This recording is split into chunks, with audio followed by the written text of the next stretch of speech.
You know who it is, the horror flick, Digger did, Super 6, Big Mitch. And I'm kicking in doors with all three O's. And I'm bringing 28 101s because we Vegas sons. It's the Meadowlands. Yeah, you in the Meadows, man. And you already know what made me. 5-3-0. Here, Desert Baby. Boom. Big Bolo Yang. 22-inch gold Dana Dangs. These can never be McLean's, man. Nah, I'm just playing. Welcome to Vegas Chronicles with the whole Super 6 Big Mitch. And you know what we do. We kick at you with factuals, no additives, no preservatives, just straight raw and uncut like summer sausages and crackers. You already know. Shout out to everybody that's been rocking with your boy, man. You know I do this brick by brick, man. Shout out to everybody that's been supporting my platform. I did a banging interview with their brother Dante Spencer. If y'all didn't see it, go catch it out. Go catch it out. Ooh, forgive me. Go check it out. It's over there on his channel, man. It's called View 7 Network, I think. Check that out, man. And there's a banging interview with a good youngster, man. I really did my thing on that, man. Let's get right into it, man. You know I answer questions, man. But first, before I get started, somebody got in my thing, man, talking kind of reckless about one of my childhood friends, Rodney Green, a.k.a. Rip Dog. And I'm not going to speak on Rip, you know what I'm saying? I'm going to let Rip rest in peace, man. And I don't know what they was looking for up out of me, but they need to look for Jesus. You know what I'm saying? Find God, man. That's what you need in your life, man. We don't need that other bull crap you coming on my page with, man. So, I don't know what you was on, but God bless your soul. Anyway, let's move on, man. I want to talk to y'all about something because I was talking to a friend of mine, and we was going back over, you know, like stuff that was, you know, going on in our life. And I remember an incident, you know, I don't know if I spoke on this, but it was an incident which took place in Indian Springs, and it was between the blacks and the Southsiders, okay? And the reason why I want to speak on this incident, and I don't know if I spoke on it before, is because this incident, it really changed the prison system. There weren't too many incidents other than this one, which happened, I think, around 1999. This happened in 1999. And then the incident in 2003, I think, 2004.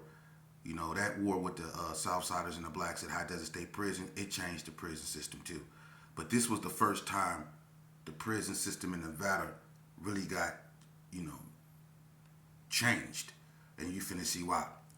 Vegas Chronicles. On this particular day, we was at Indian Springs, right? Now, Indian Springs was a yard that was wide open. Anybody that been on Indian Springs back in the early 90s, they know that their yard was basically camp happy. You did what you wanted to do on there. You know, it was so much drugs and jewelry and whatever you wanted to do. People had speakers, big radios. We would stand out to about 8 something at night. You know, coffee shop. We was getting coffee shop at night. You know, we was doing so much stuff, man. We had a boxing ring down there on the yard by the gym. You know, we had so much stuff going on, man. We used to be on a tier on the weekends to 11:45. So it really wasn't no lockdown. We was doing what we wanted to do. When the yard opened up at 7 o'clock, the whole yard opened up. You know, so it was really no control over that yard. So, we know with no control over that yard, you know, the gangs, you had big gangs from the Gersons, the Bloods, the 60s, the North, the Cali Boys, you know, the SAs, the Pisces, the Islanders, the Indians. You had so many different gang or organizations in prison. It was a shame. But, you know, along with having that many gangs and organizations, you know what come along with that.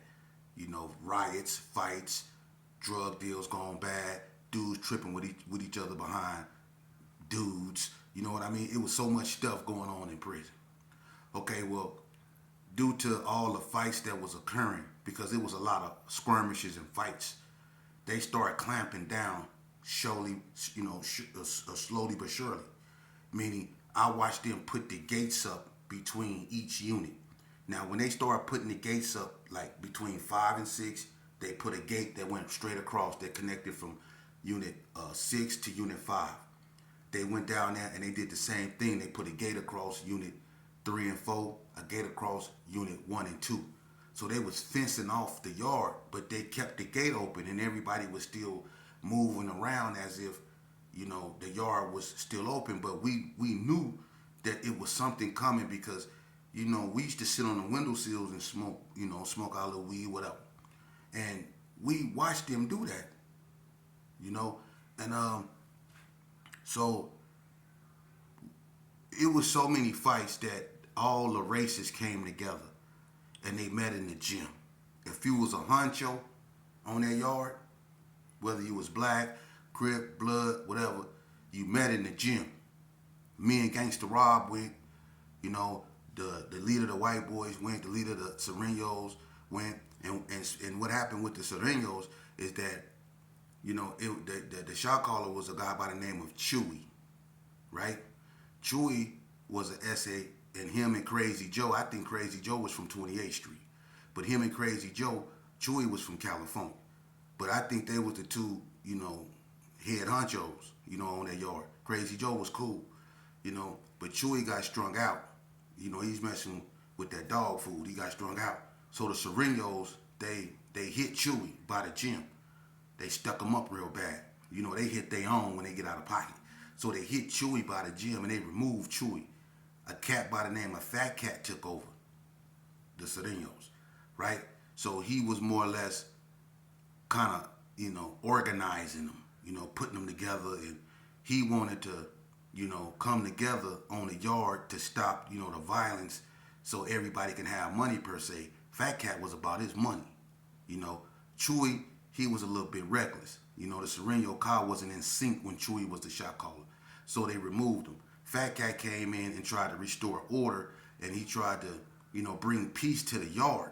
You know, I respect him for that because he came up with an idea that all the head honchos come together.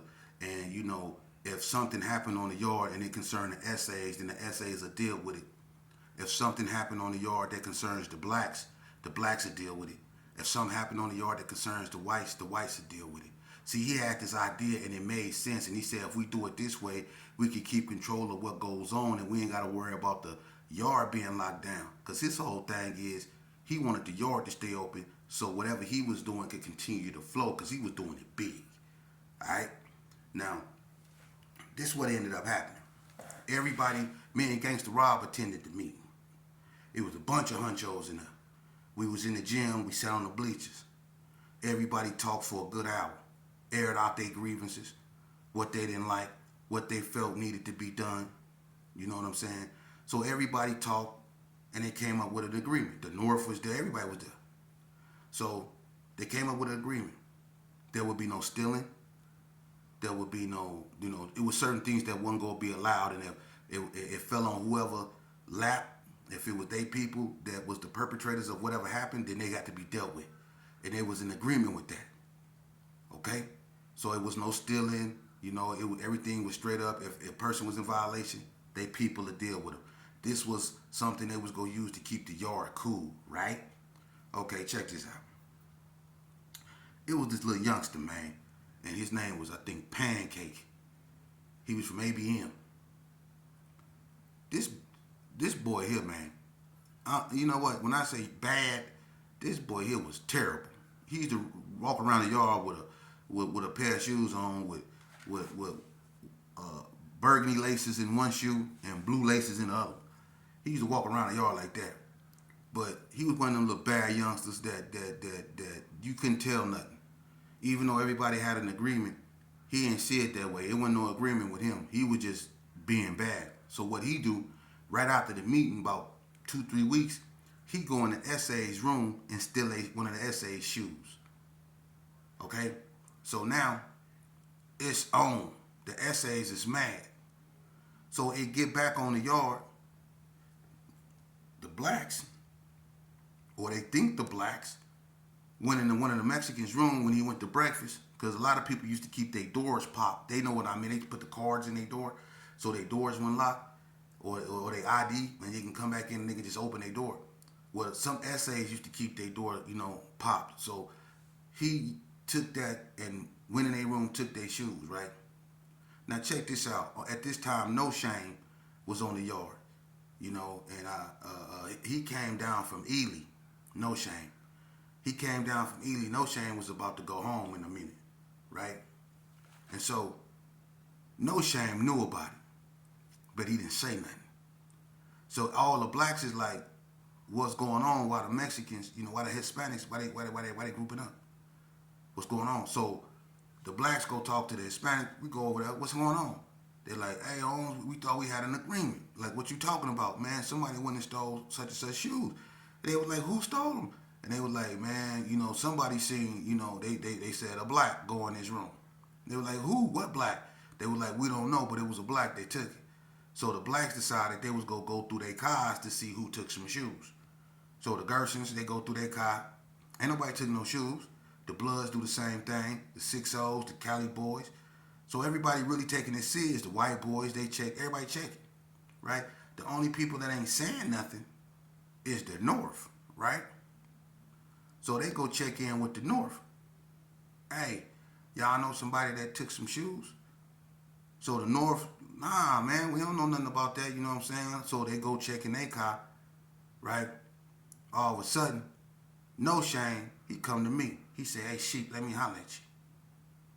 I go to No Shame, what's up? He said, hey, between me and you, I'm just telling you, hey, be on your P's and Q's, man, because my little homeboy took them shoes and we ain't getting back nothing. I said, what you mean y'all ain't getting back nothing? He was like, man, we ain't getting back nothing. The homie took that. He said he ain't getting back nothing. And what I'm like, come on, man. We had an agreement, though. Come on, No Shade. He like, Sheep, come on, man. And he was basically saying, F them Southsiders. You know what I mean? I'm like, dude, you finna go home, though, No Shade. Come on, man. We got to be here. He was like, man, he not giving them back. I said, well, he got to go there, No Shame. He got to get off the yard, man. For real. So No Shame was like, man, I'm going to go holler at him, man, but you know what I mean? So No Shame went and hollered at his homeboy. I didn't say nothing, man, because I didn't want to, put all attention on him.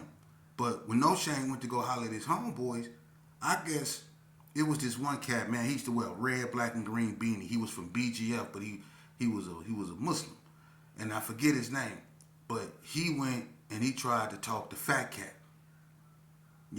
Like, what's going on? Let's me and you talk and we could come up with a reasonable solution. Because Fat Cat was like, if them shoes don't pop up within an hour or two, it's going to be on, right? And all the Serenos, they done went down there by Unit 3 and sat on a window seal, right? So all the blacks then grouped up in front of Unit 4. So now it's tense. You got about 250 Serenos by Unit 3 just sitting along the window sill. Then you got, man, it's about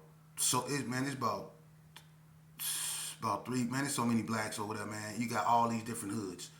So something finna go down, right? And I'm like, we out of really view of the tower by the gym. We down here by 3 and 4, so they can't really see us, So what ended up happening is the BGF brother, he went over there to talk to the Sereno, right? Fat Cat. And when he went over there and talked to Fat Cat basically said, y'all got, an hour or 2 hours to get them shoes or we going to war. So the BGF brother took that as what? A threat. He came back. He said, hey, man, let's take it to him. He talking about we got an hour to turn them shoes in. We ain't turning in nothing. So my thing was, I was like, well, No Shame went to see if he can go get the shoes back. But now the Southsiders talking crazy.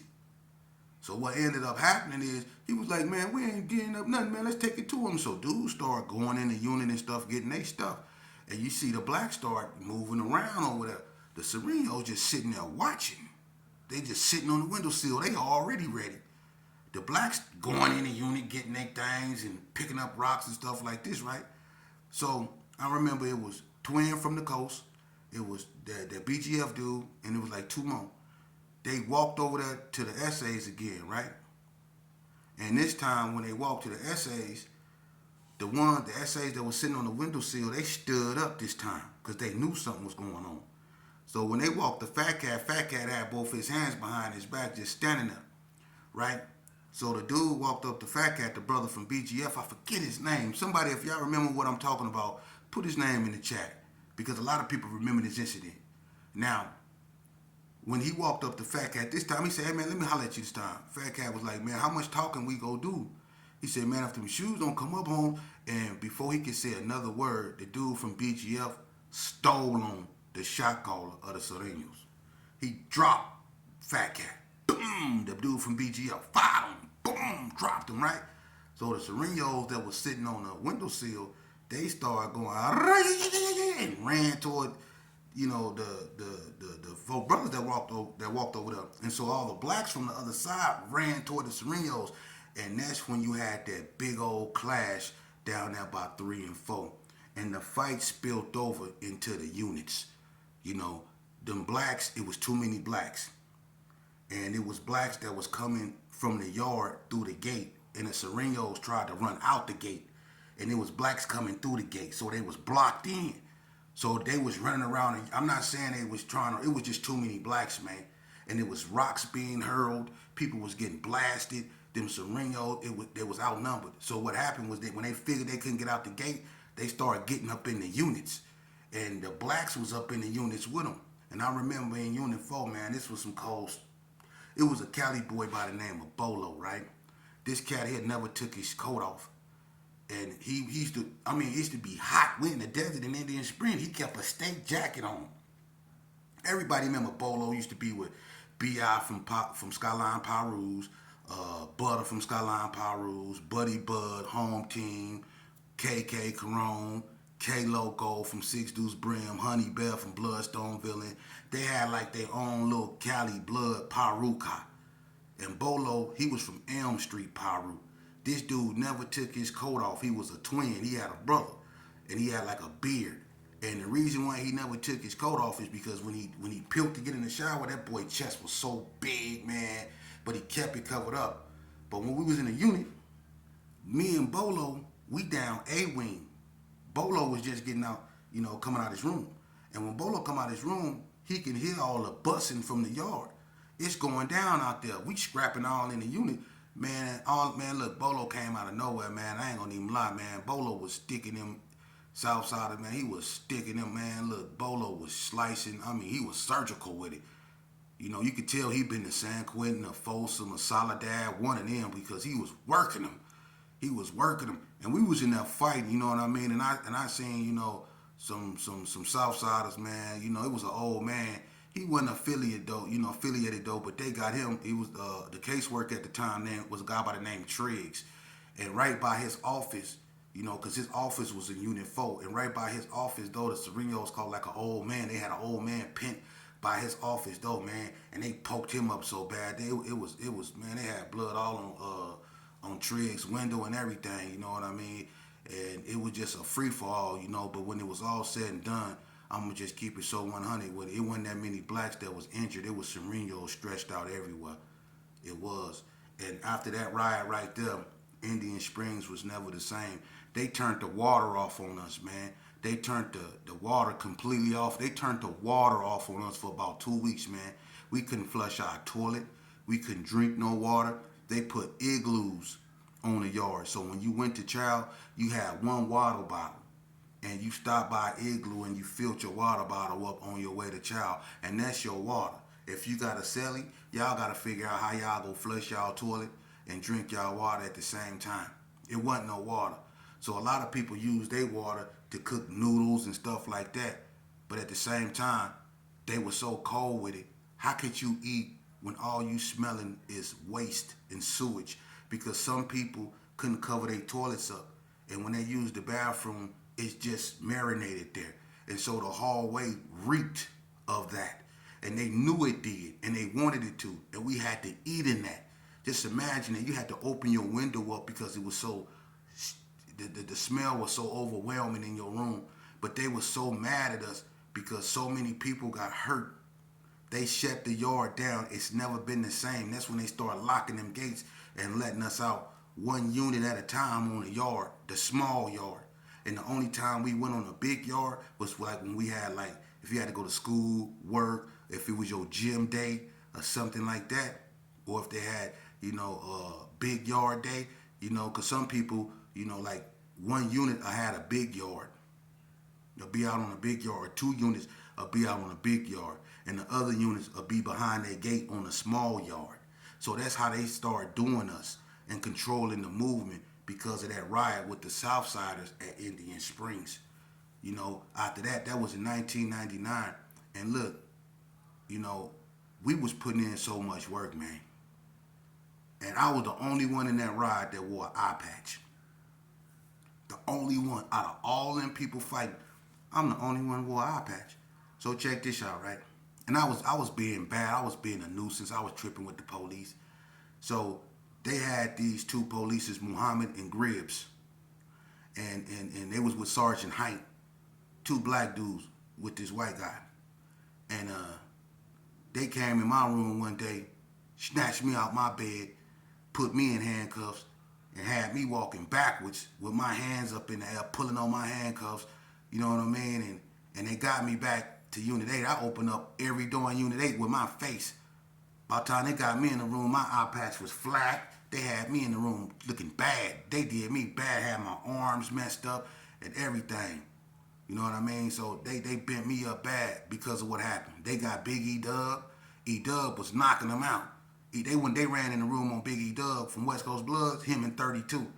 Him and 32 was in the room. They ran up in the room on Big E-Dub. Big E-Dub was knocking them out. He was knocking them out. But Big E-Dub got tired and they piled up on him. Man, they brought E-Dub up out his room, man. They snatched E-Dub pants off, everything. They brought E-Dub up out the room, naked from the waist down, man, handcuffed, folded up, threw him on the back of the car, everything, man. They was doing us bad. They was doing us bad. They got High Top from ABM. They ran up in his room, bent him up, they had High Top walking on his tiptoes backwards going, okay, sir, okay, sir, okay. Hey, prison ain't no joke. It ain't funny. But they had High Top walking backwards with his hands up in the air. This a ferocious gangster, though. They had him going, okay, sir. Okay. Hey, it ain't funny, right? But that's it. That's how serious prison get, man. You know, so that was one of the most gruesome moments I've seen in prison and witnessed in prison, and one of the most destructive moments because it was, I'm telling you, when that happened, it was so much dust that appeared. That was my first time really, I've been in riots before, but one of that magnitude where it was just so many hundreds of people fighting and throwing rocks and they was shooting and wasn't nobody laying down and people was really fighting for their, lives and running in the unit and they was running in the unit and they was getting caught, man. I seen dudes hollering and screaming and I'm gonna be serious, man. I remember, like when the police came down there, and they bought gats on the yard to get that, settled because people wouldn't stop fighting. And I remember when they came, I broke in the unit, you know what I mean, and everybody was trying to ditch, their knives and stuff like that and get to where they can look like they ain't had nothing to do with it. I remember I was running down the wing, man, and I ran past the shower. I was trying to get back to my room. And I remember I went by the shower, man, and it was a Southsider, man, and he was laying like halfway, in the shower and out the shower. And I remember running by, man, and it's just like the top of his head was split like a cross, man, and he was just laying there with his eyes open, man, and blood was just coming out that wound, man. It was just gushing out, man. And I remember running by him, and I looked again, and I just remembered, and I didn't know if he was here or gone, if he was. And it was just so big. I don't know what they hit him with, man, but it was just coming out his head bad, man. And I was like, he wasn't moving. He was just laying there with his eyes open, man. And I was like, whoa. And I ain't gonna never forget that because my room was like 3 to 4 doors down from where he was laying at, man. And that was just, one of the moments in doing time where it really had an effect on me, man. I really seen the seriousness of being incarcerated and how it can be in prison, man. And that riot right there really changed the system. It's been a lot of other riots too, but that one right there, that was one of the worst ones when it came to the blacks and the Southsiders on Indian Springs Yard, And it was an accumulation, of events that happened, but, the Southsiders tried to seek peace and, I hate to say this, and I'm not gonna criticize nothing, but I hate to say this, but that riot happened because, I'm gonna be honest with you, it was because the blacks allowed what they agreed that they wasn't gonna allow to go on, which was stealing. And people can control their little homeboys. you know, because they had ulterior motives, you know. I mean, I know, I'm not gonna lie, because I made one of my little homeboys, you know, when I was in that life, sell the Bloods CD player. I made Mad Whack sell D-Boy CD player to the Serenos for some trees.